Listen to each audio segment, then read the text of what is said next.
Greetings, dear seekers of stillness unfolded. Imagine this: you're adrift in a sea of chaos, waves of worry crashing, winds of anger howling, every thought a current pulling you deeper. One moment, life feels steady; the next, a sharp word, a sudden twist, or a quiet fear throws you into the storm. Sound familiar? We've all been there, caught in the wild dance of our own minds.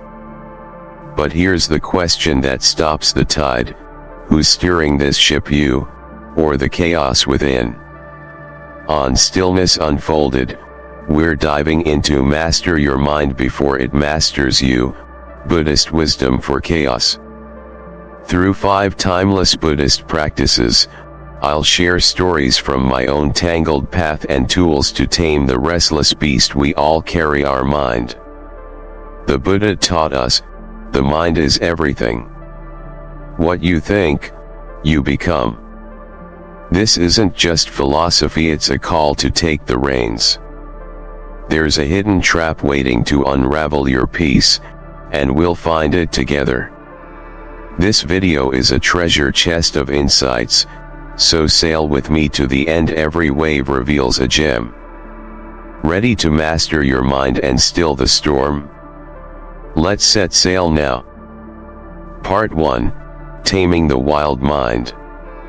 Have you ever felt like your mind is a restless guest, chattering endlessly, pulling you into worry or anger before you even realize it?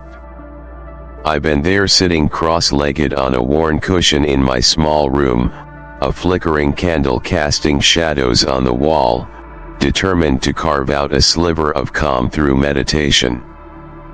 But instead of peace, my thoughts raced like wild horses galloping across an open plain.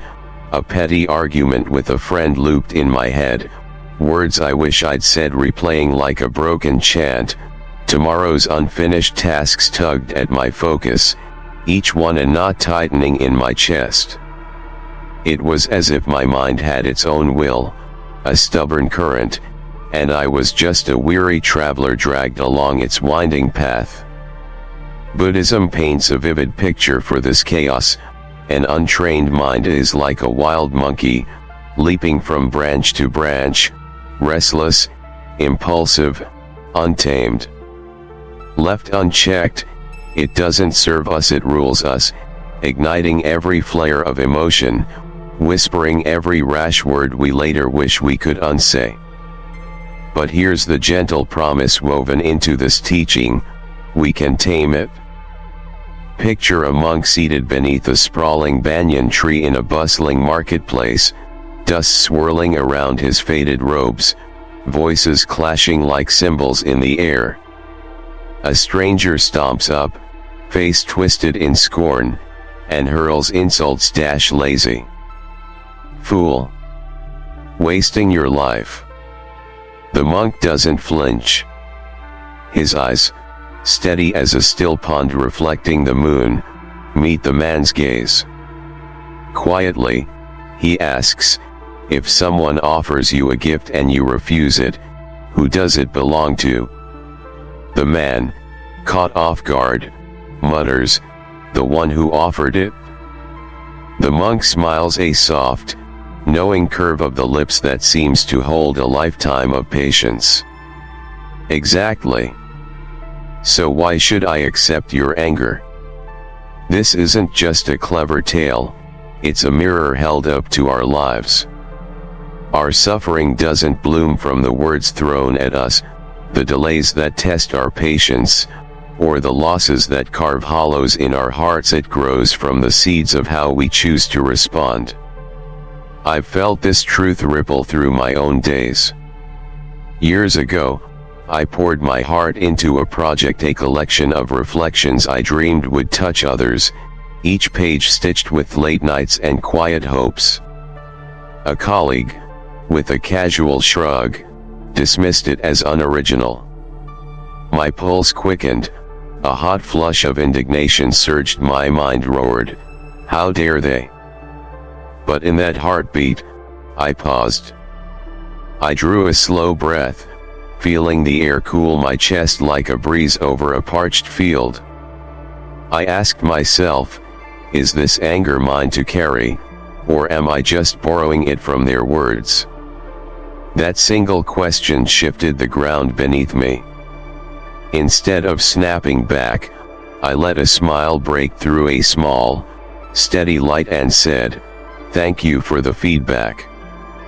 The tension melted, not because their opinion softened, but because I chose not to let it shake me. This is where the practice takes root. The next time irritation prickles, maybe someone cuts you off in traffic, their horn blaring, or a loved one forgets a promise that mattered, resist the urge to leap into the fray. Take a deep breath, let it fill you like a river smoothing jagged stones. Watch the feeling as if it's a cloud drifting across a vast, open sky there, yes, but not yours to cling to. Whisper to yourself, do I need to accept this gift? You'll uncover a quiet power in saying no, not a suppression of what stirs within, but a choice about what you carry forward. What's your wild monkey been up to lately? Drop it in the comments. I'd love to hear how it's tugged at you, and how you've begun to tame it.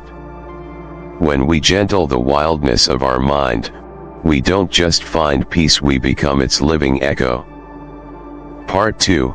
Letting go of anger's fire. Anger is a flame we've all touched, hot, fierce, and strangely alluring, curling around us like a shadow promising power. It murmurs that it's our strength, our shield against the sting of pain or the weight of disrespect.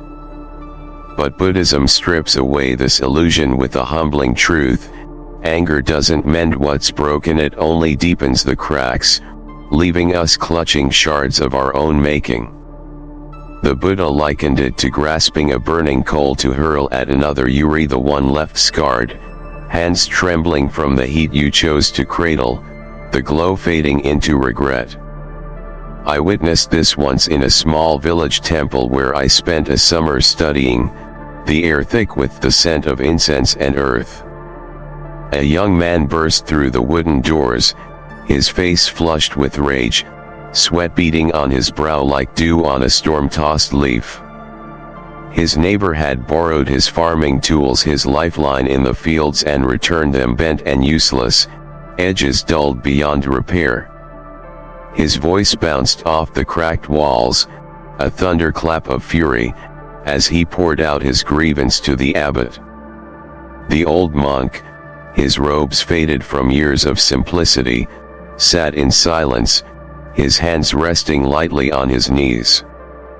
When the man paused, breathless, chest heaving, the monk tilted his head, his gaze soft as dusk, and asked, "When you yell at the wind for stealing your hat, does it return it to you?" The man blinked, his anger faltering like a flame caught in a sudden breeze. "No," he admitted, voice dropping. The monk's eyes crinkled with a quiet warmth. "Anger is the same. It changes nothing but the one who holds it." Reflect on your own life for a moment. The last time you snapped, perhaps at a child who spilled juice across a clean floor, sticky rivers pooling under your feet, or a friend who let you down when you needed them most. Did it fix what sparked it? For me, anger has often left a bitter echo, a taste I can't rinse away. I recall a day when exhaustion wore me thin, my bones heavy from sleepless nights. My sister had promised to help me finish a writing deadline, her voice bright with assurance days before. But she didn't show. Hours later, she called, cheerful and oblivious, chattering about her day. I unleashed a storm, words sharp as thorns, slicing deeper than I intended, each one a splinter I couldn't pull back. When I hung up, her silence lingered on the line, not with anger, but with a quiet hurt that pierced me more than my own frustration ever could. My fire didn't solve the delay, it built a wall I had to dismantle with apologies later, each word of repair heavier than the ones I'd thrown. Buddhist wisdom offers a gentler way, a path lit by compassion. When anger flares, don't feed it with more fuel. Pause, feel it rise, a tightening in your chest like vines curling inward, a quickening of breath like a drum beat out of time. Then picture it as a wave crashing with force, yes, but always slipping back to the sea, leaving the shore untouched. Speak softly to yourself, this is a moment, not my truth. I've practiced this under a mango tree in my garden, its branches swaying as I watched ants march undisturbed across the soil, my own heat fading into clarity like mist lifting at dawn. What's your story with anger? When did it last burn through you, and what did it leave behind? Drop it in the comments below. I'd love to hear how you faced this flame. Together, we can learn to let it pass, not because we're weak, but because we're wise enough to choose peace over ashes. Part 3: The Strength of Quiet. In a world that crowns the loudest voices, it's easy to confuse noise with power. Shouting matches flood our screens, a cacophony of voices clawing for dominance, clenched fists punctuate arguments in crowded rooms. We're taught that strength bellows, demands, towers over all. But Buddhism unveils a deeper truth, a whisper beneath the clamor. True power is the quiet resilience of a calm heart. It doesn't roar or thrash, it stands rooted, like a lotus rising pure from muddy waters, its petals untouched by the churning chaos below, a silent testament to endurance. I've long been inspired by Mahatma Gandhi, a frail figure draped in simple cloth, who felled empires not with weapons or war cries, but with stillness. Amid the brutality of violence and the weight of oppression, he refused to shout or strike, his voice a steady thread weaving through the storm. His calm wasn't surrender, it was a force that bent history, a river carving stone not by force, but by persistence. The Buddha lived this too, seated beneath the Bodhi tree as doubts and temptations swirled like a tempest, shadows of fear dancing around him. He didn't rise to battle them, he let them pass, his silence a strength no wind could uproot, as unshakable as the earth beneath his folded hands. I've tasted this in my own small battles, moments where the world seemed to demand noise. Once, during a family gathering, a debate flared like dry tinder catching spark. Voices climbed over each other, sharp and jagged, each person desperate to claim victory. I felt the pull to jump in, to match their volume with my own, my chest tightening with the urge to be heard. But instead, I stayed quiet, my breath a slow anchor. I listened, nodded, let the storm rage around me like monsoon rains battering a rooftop. When it finally ebbed, the air heavy with spent words, I spoke softly, steadily, my voice a ripple on a still pond. To my surprise, the room turned to me, eyes widening, not because I demanded their attention, but because my calm carried a weight their shouting couldn't touch. It dissolved the tension, a gentle breeze scattering embers, in a way no argument ever could. Here's a subtle secret, the fourth sign of someone's true strength isn't their words or their fists, it's their stillness, so steady you might not even notice its depth until the chaos fades, leaving only its quiet presence behind. Try this yourself. The next time someone provokes you, a harsh word slicing the air, a cutting glance like a hidden blade, don't bite back. Take a breath, Let their storm blow through like wind through an open window, rustling but not breaking. Watch their confusion when they meet silence instead of resistance, their fire dimming in the face of your calm. This isn't weakness, it's mastery, the art of holding ground without a fight. The mightiest tree in a gale bends, its roots deep, unyielding. So ask yourself, do you want to be the loudest in the room, or the steadiest? What's a moment where quiet won over noise for you? Share it in the comments. I'd love to hear how stillness has shaped your strength. That choice doesn't just shape the moment, it carves the person you're becoming. Part 4. Embracing life's unfairness. Life isn't fair, we've all felt its sting, a sharp edge that catches us off guard. Betrayals cut deep, slicing through trust like a blade through silk. Hard work vanishes into silence, unnoticed as a whisper in a storm. Good deeds dissolve unrecognized, fading like footprints in the tide. I've wrestled with this myself. Years ago, I poured months into a book, every page a piece of my soul, inked with late-night musings and the quiet hope of touching hearts.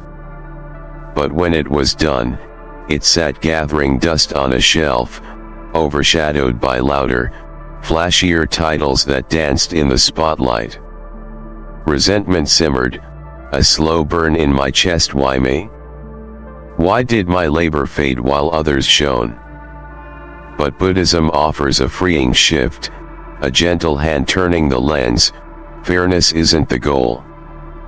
Peace is. There's an old Chinese tale I hold dear, worn smooth like a river stone in my memory. A farmer's horse ran off one morning, its hoofbeats echoing into the hills. His neighbors clucked, crowding around his gate. Such bad luck. He shrugged, his face calm as still water. Maybe.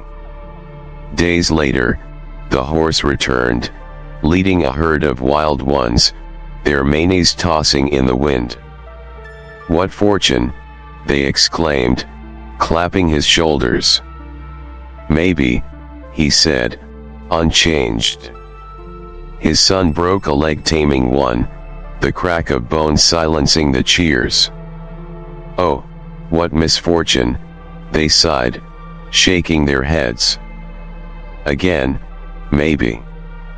Then war erupted, a shadow swallowing the village, and his injured son escaped the draft, safe at home while others marched to dust. Luck. Misfortune. The farmer saw beyond both, resting in the flow of what is, his heart a steady flame amid the flicker of fate.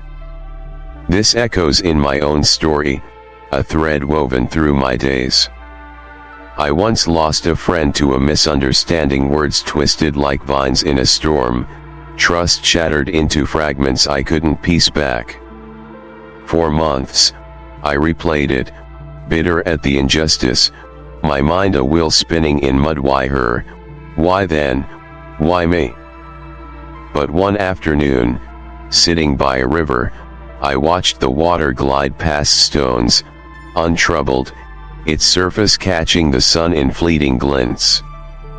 The current didn't fight the rocks, it flowed around them, ceaseless and free. I realized, clinging to why me was my cage, a lock I'd forged myself. Letting go didn't erase the loss, it released me from its grip, a weight slipping from my shoulders like a worn cloak. The world won't right every wrong, won't tally every score, but we can rise above the ledger, our peace a choice beyond its reach. Here's a practice for you: when unfairness strikes, when the sting bites deep, shift your question from why to what now. Don't resist the boulder in your path, flow around it like that river, smooth and unyielding. Everything passes, joy's bright burst, pain's heavy shadow, all of it fades like mist at dawn. What injustice has tested you lately? How did you find your way through the tangle? Share it below. Your story might be the lantern someone else needs to light their path, a spark of wisdom in the dark. Part 5. Living in the Now. Most of us live fractured, caught in yesterday's regrets, shadows of words we can't unsay, or tomorrow's fears, a web of what-ifs spinning out of reach, missing the only moment that's real, this one. Zen Master Suzuki Roshi said, his voice a quiet bell through time, the most important moment of your life is this one. Yet how often do we stray, wandering far from the here and now? I've lost count of the times I've sat with a cup of tea, its warmth curling into my palms like a gentle embrace, only to drift into deadlines, the steam rising unnoticed as my mind tallied tasks. Or the evenings I've gazed at a sunset, its gold and crimson bleeding across the sky, while my thumb scrolled a screen, chasing shadows instead of soaking in the light. A Zen tale paints this perfectly, a brush stroke of wisdom on life's canvas. A man flees a tiger, sprinting through a forest, branches snapping underfoot, his heart pounding like a drum against his ribs. He hits a cliff, the edge crumbling beneath his toes. Desperate, he grabs a vine, scrambling down, thorns pricking his hands, only to spot another tiger pacing below, its growl a low rumble in the dusk. Hanging there, trapped between two jaws of danger, he notices a strawberry growing from the vine, red, ripe, glistening in the fading sun. He plucks it, eats it, and smiles. How sweet it is, a burst of life on his tongue. Between the teeth of past and future, he found the present, a single note of joy in the silence. I've chased this in my own way. Once, stuck in a snarl of traffic, horns blaring like a chorus of impatience, frustration bubbled, a heat rising in my throat. Then I heard the rain tapping my window, a soft rhythm like fingers on a drum, and felt my breath rise and fall, steady as a tide. The delay shifted. It wasn't a burden, but a pause to simply be, a gift wrapped in the ordinary. You can taste this too, this sweetness hidden in the now. When worry tugs, when the mind pulls you toward what was or what might be, anchor yourself with breath. 3 slow inhales, feel the air weave through you like threads of silk, stitching you back to this moment. Notice the now, the hum of a bird outside, faint and fleeting, a song only this second holds, the weight of your feet on the earth, grounding you like roots in soil. This moment cradles everything, every hope, every ache, every whisper of peace.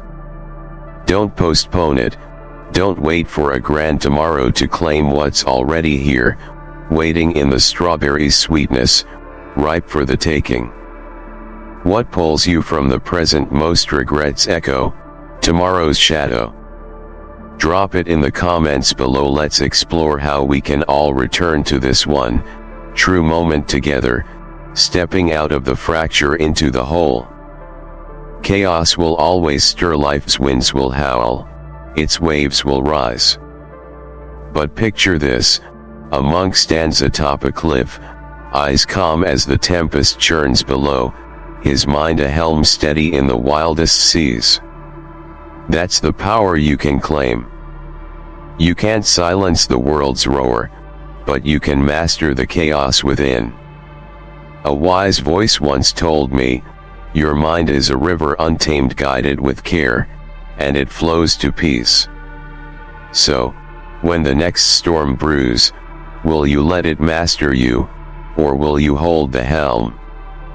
The choice is yours, and it begins here. If this journey lit a spark, take a breath, feel it steady you. Love this? Hit that like button and subscribe to Stillness Unfolded. Together, we'll keep exploring the art of stillness. Share this with someone lost in their own chaos. Let's ripple peace outward. And tell me in the comments what's the chaos you're ready to master? Your words help this channel grow, bringing more wisdom to light. This is a voyage worth every moment. Watch it through to claim its full depth. Thank you for sailing with me, friends. Until next time, may you steer your heart to calm.